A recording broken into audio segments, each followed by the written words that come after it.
8ാം ക്ലാസ്സുകാരിയുമായി ഗോവയിലേക്ക് കടന്ന 26-കാരൻ അറസ്റ്റിൽ. ഇരുവരും ഇൻസ്റ്റയിലൂടെ പരിചയം.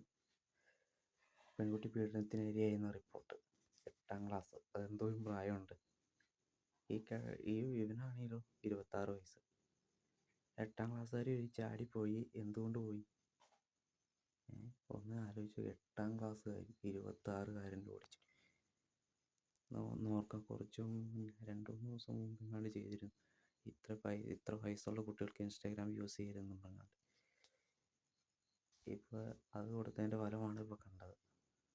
ഇൻസ്റ്റാഗ്രാമിൽ സോഷ്യൽ മീഡിയ ഉപയോഗിച്ചതിൻ്റെ പലരും പറഞ്ഞ സിനിമയിൽ ആ രംഗങ്ങളായിരിക്കും ഇത് വയലൻസ് രംഗങ്ങൾ. പലപ്പോഴും നിരോധിക്കേണ്ട ഒന്നാണ് ഈ റൊമാൻസ് സീനുകളൊക്കെ. എല്ലാവരും സിനിമയിൽ കാണുന്നതാണ് റൊമാൻസ് ജീവിതം എന്ന് വിചാരിച്ചുകൊണ്ടിരിക്കുന്നു. എന്നാൽ അതല്ല. സിനിമയെ കാണി രണ്ട് ജീവിതത്തെ ഓർത്ത് ഈ പ്രണയമൊന്നും റിയൽ ലൈഫിൽ അനുകരിക്കരുത്. അത് നമ്മൾ വലിയ വില കൊടുക്കേണ്ടി വരും. അത് സിനിമയെ കാണുന്ന പോലെയല്ല ലൈഫിലുള്ളത്. പെൺകുട്ടിയുടെ എത്രയോ നല്ല ലൈഫ് ഉണ്ടായിരുന്നു, എല്ലാം കളഞ്ഞു കുളിച്ചല്ലേ. ഒരു 26-കാരനോട് ചിന്തിക്കാനുള്ള ബോധമില്ലേ? മാതാപിതാക്കളെ തന്നെ കുറ്റം പറയത്തുള്ളൂ. അവരെ ശ്രദ്ധിക്കേണ്ടത് അവരുടെ കടമയാണ്. ഇനിയെങ്കിലും ഇത് ദൈവം കാണുന്ന സഹോദരിമാരാരെങ്കിലും ദൈവത്തെ ഒത്തി സിനിമയിലെ പ്രണയം കണ്ട് ജീവിതത്തിൽ അനുകരിക്കാൻ നിൽക്കരുത്.